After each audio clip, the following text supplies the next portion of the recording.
kita mulai ya. Nah, ini denyut jantung janinnya.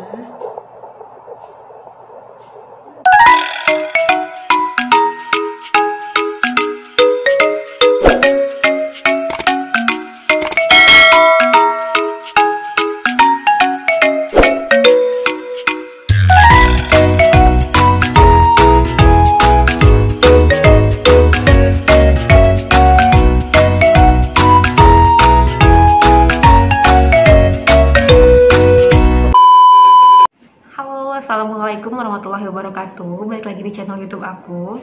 Di video kali ini aku akan share ke teman-teman semua tentang satu alat yang digunakan untuk mendeteksi denyut jantung janin, yaitu Doppler.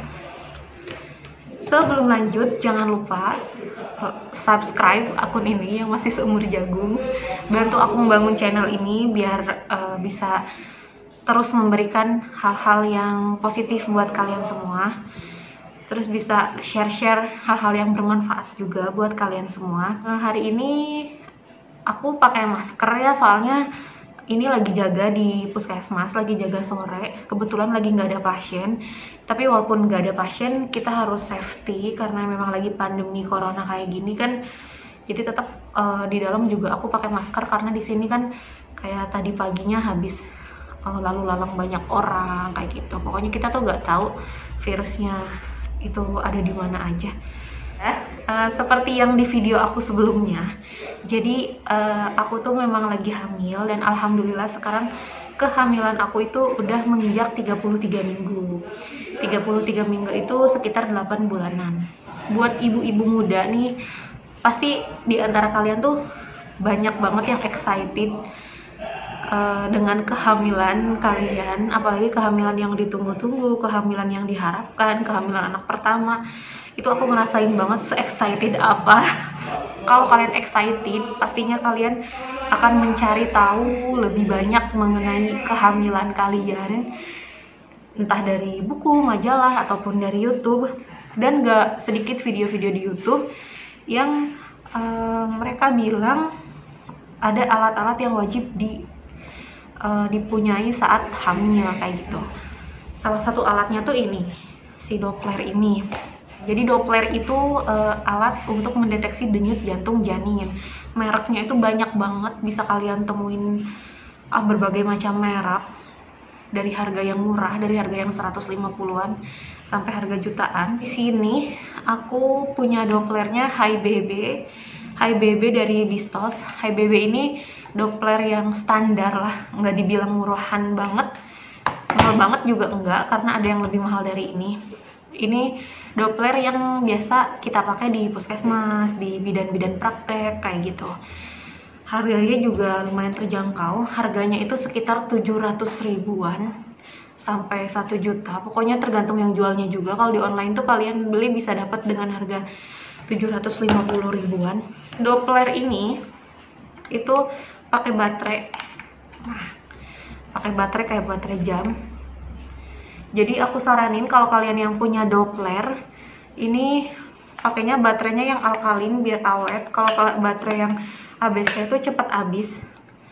Terus bisa juga dicas. Dan bagaimana cara penggunaan Doppler ini? Kita langsung mulai ya demonya. Jadi ini Doppler itu nggak banyak tombol. Memang kalau sepintas itu nggak bikin kalian pusing. Si Doppler HiBB ini tuh cuma ada tombol di sebelah sini, bukan tombol ya, puteran gitu. Nah, jadi kalau buat nyalain ke bawahin aja sampai bunyi tek kayak gitu, dia akan nyala. Oke, ini kameranya kurang fokus karena aku pakai kamera HP doang. Pokoknya ini tuh akan nyala kayak gini. Oke guys, ini nggak fokus ya.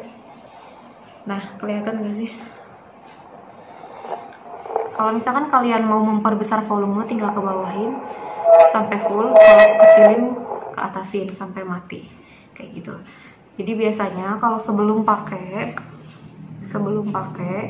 aku pakein alkohol dulu di sini, disemprotin alkohol terus dibersihin karena kan Kalau di sini kan Dopplernya bekas orang-orang banyak, bekas pasien-pasien.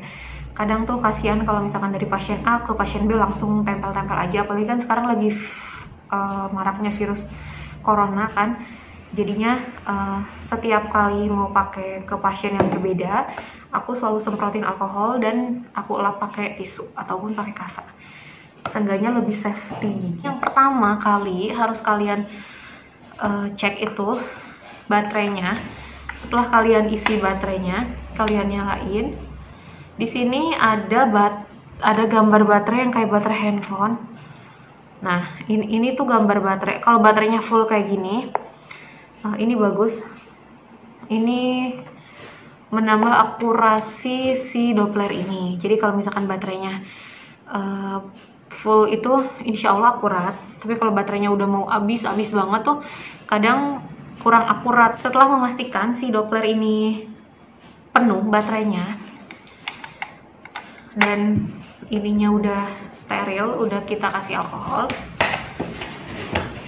selanjutnya kita akan mulai memeriksa ke perut ibu hamil. Kalau misalkan kalian punya Doppler sendiri dan periksa ke perut sendiri, mungkin di antara kalian ada yang bingung karena perut itu luas ya, sedangkan kita tuh mengecek denyut jantung janin di titik ini saja. Gimana caranya? Jadi kalau misalkan umur kehamilan kalian masih kecil, masih kurang lebih 12 minggu ke atas, itu biasanya denyut jantung janinnya masih kurang jelas. Tapi kalau misalkan udah 16 minggu ke atas jelas denyut jantung janinnya. Dan biasanya itu kalau di usia 16 minggu denyut jantung janin masih berada di bawah. Di bawah itu simpisis. Simpisis bisa kalian searching ya, simpisis itu di mana, karena nggak mungkin juga aku liatin perut aku. Pokoknya di atas simpisis kayak gitu. Kalau misalkan kalian kehamilannya udah menginjak trimester 2 ke atas ataupun trimester 3, itu kan kalian udah perutnya udah besar tuh. Kalau kalian raba, tekan-tekan, bukan tekan yang ekstrim ya. Kalau misalkan kalian periksa ke bidan kan perut kalian juga ditekan itu bukan berarti kita malpraktek atau gimana, tapi itu buat ngecek di mana posisi punggung janin. Jadi letak denyut jantung janin kalau misalkan di atas trimester 2 itu kita cek ke posisi punggung janinnya. Jadi si bundaran ini itu kita taruh di area punggung janin yang menurut kita punggung janin gitu. Makanya kita selalu periksa dulu, kita pegang-pegang perutnya dulu, kita tekan-tekan tuh biar memastikan gitu. Nah, apa yang dirasa saat tekan-tekan itu, jadi kalau bunda-bunda mau cek sendiri, kalian bisa cek agak ditekan-tekan dikit perutnya. Kalau misalkan teraba, perutnya itu keras, agak bunder, itu biasanya kepala. Terus kalau misalkan keras tapi nggak bunder, memanjang, itu biasanya punggung. Terus kalau misalkan agak bunder dan empuk, kayak bunda tuh ngerasa itu tuh ada isinya, bunder tapi empuk gitu, itu biasanya bokong. Tapi kalau keraba kayak bagian-bagian kecil, itu biasanya lutut, tangan, kaki kayak gitu, biasanya di bagian pinggir. Kalian tuh harus peka dulu sama si tangan kalian. Kalian harus peka di mana punggung janinnya. Karena kalau misalkan kalian nggak nemuin punggung janinnya, terus misalkan kalian cek si denyut jantung ini di bagian kepala, ya nggak akan bunyi Dopplernya kayak gitu. Malah nanti kesannya tuh kok anak saya nggak ada denyut jantungnya gitu. Padahal bukan karena anaknya yang nggak sehat, anaknya baik-baik aja, Dopplernya bagus. Cuma karena ibunya yang memang kurang bisa meraba si perutnya gitu.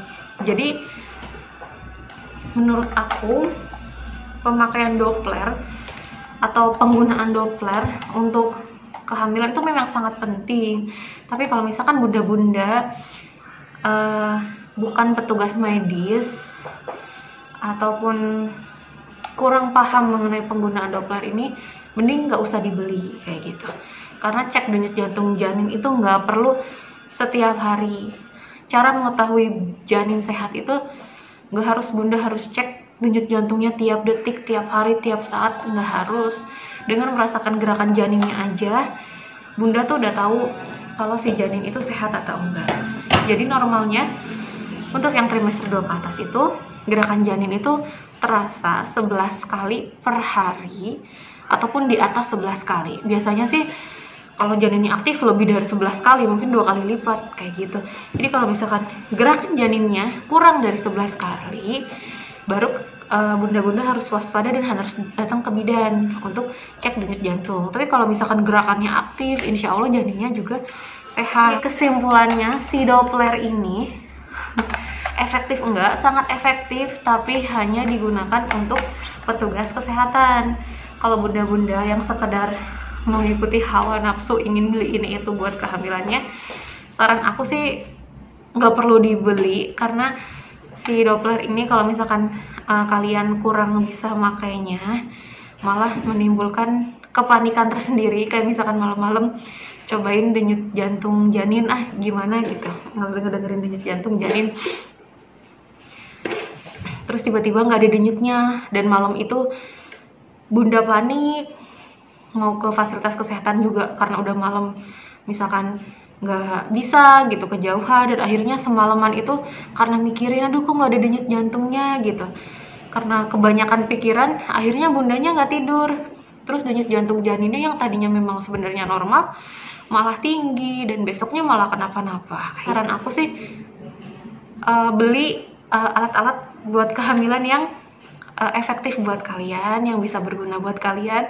Jangan ngikutin hawa nafsu gitu. Jadi buat bunda-bunda yang bukan petugas medis, aku saranin sih nggak perlu punya ini di rumah, kecuali kalau memang kalian benar-benar bisa dan paham cara penggunaan dan cara pengaplikasian untuk kalian sendiri. Itu aja yang bisa aku share ke teman-teman semua. Komen di bawah kalau ada komentar, beri aku kritik saran yang membangun untuk video ini. Dan mohon maaf kalau bahasa aku masih terbata-bata, karena aku juga nggak biasa bikin video ngomong-ngomong terus. Di video sebelumnya juga mungkin kalian tahu masih harus belajar jadi YouTuber. Mohon maaf kalau misalkan ada salah-salah. Terus kalau misalkan kalian suka video ini tinggal like, nggak suka tinggal unlike. Jangan lupa subscribe. Dan untuk yang mau request apa lagi yang bisa aku share buat kalian semua yang bermanfaat juga, bisa tinggal di kolom komentar. Oke, sekian video dari aku. See you in the next video. Bye bye. Assalamualaikum warahmatullahi wabarakatuh. Ini aku akan mendemonstrasikan gimana cara penggunaan Doppler. Ini kalau kita pakai sendiri ya. Kalau misalkan kalian yang udah terlanjur beli dan memang harus dipakai, karena kalau nggak dipakai kan sayang. Yang harus kalian siapin itu alat Dopplernya itu harus aktif, harus nyala, harus ada baterainya, dan kayak gini, ultrasound gel.